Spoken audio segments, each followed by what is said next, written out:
তোমাদেরকে অনেক cute cute dress দেখাবো, চলো। শুভ গীতা জয়ন্তী বন্ধুরা, আমি আবার চলে এসেছি নিউ ব্লগ নিয়ে। কালকে ছিল একাদশী, প্রথমে ভগবত গীতা পাঠ করে নিলাম একটু, তারপরে এখানে প্রসাদ খেয়ে নিচ্ছি। আমাদের মানে পুজো দিয়ে কমপ্লিট হয়ে গেছে পিয়ার। তারপরে এখানে আমাদের রাধা গোবিন্দকে একটু দেখিয়ে নিচ্ছি, এই দেখো দেখে না। তারপরে এখানে আলু আর বাদামে সেদ্ধ করতে দিয়েছিলাম, আলুটা ধুয়েছিলাম বাট বাদামটা ধুইনি, তাই এত কালো হয়ে গেছে। পিয়া বলছে তুই যে কী করবি কী জানি। আর এখানে উনানে দিয়ে দিয়েছে, কড়াইটা পুরো কালো হয়ে গেছে, দেখো পুরো সাইডটা কালো হয়ে গেছে। কী করলে কে মানবে এটা? কড়াইটা আমি মাজবো। কি করলি কড়াইটা? কড়াইটার মা বাবা বার করে দিল। মা বাবা বার করে দিলি। এই মা দেখো কড়াইটা কি করলো মেয়েটা।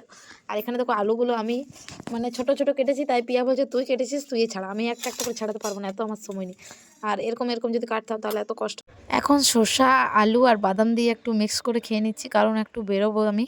তো এখানে দেখো ছোট বাচ্চাটা জিনিসগুলো দোকানের সব ফেলে দিচ্ছে, আর ওর মা দাঁড়িয়ে দাঁড়িয়ে দেখছে। তো তারপর গিয়েছিলাম আসানসোল বাজার, তো আমাদের কৃষ্ণ ভগবান রাধারানীর জন্য একটু জ্যাকেট নিতে। তো তাই ছোট ছোট দেখছিলাম, কিন্তু আমার পছন্দ হচ্ছিল না, মনের মতো লাগছিল না। তো ভাবলাম একটা দোকানে চলো দেখে আসি। তারপরে দেখছিলাম কত কিউট কিউট, এই কালারটা আমার ঠিক পছন্দ হচ্ছে না, পছন্দ না হলে কিন্তু আমি নিই না। তাতে আমার জন্য হোক কি বা অন্য কারোর জন্য, পছন্দের কাছে গোড়া। আর এটা কিন্তু আমার খুবই পছন্দ হয়েছে, তাই দুটো নিয়ে নিলাম। তারপরে বাড়ি এসে একটু গিয়েছিলাম ডাক্তার দেখাতে, কারণ পেটে খুবই ব্যথা করছে। তো এখানে মেডিসিনগুলো দেখালাম। তারপর আমার ভাইয়ের একটু মাথায় কি বলে ওটাকে পিম্পল হয়ে গেছিলো। আর এখানে ওর আমি মানে বলছিলাম যে ভিডিও করি, বলছে না না আমি খুব ফেমাস মানুষ। বাপরে, আমি বললাম চল পালা হাট, তোর ভিডিও নেবো না। 1 সেকেন্ডের ঘুম। হ্যাঁ আর সর, তুই হাঁট না রে, চল ঘুমা। রেডি?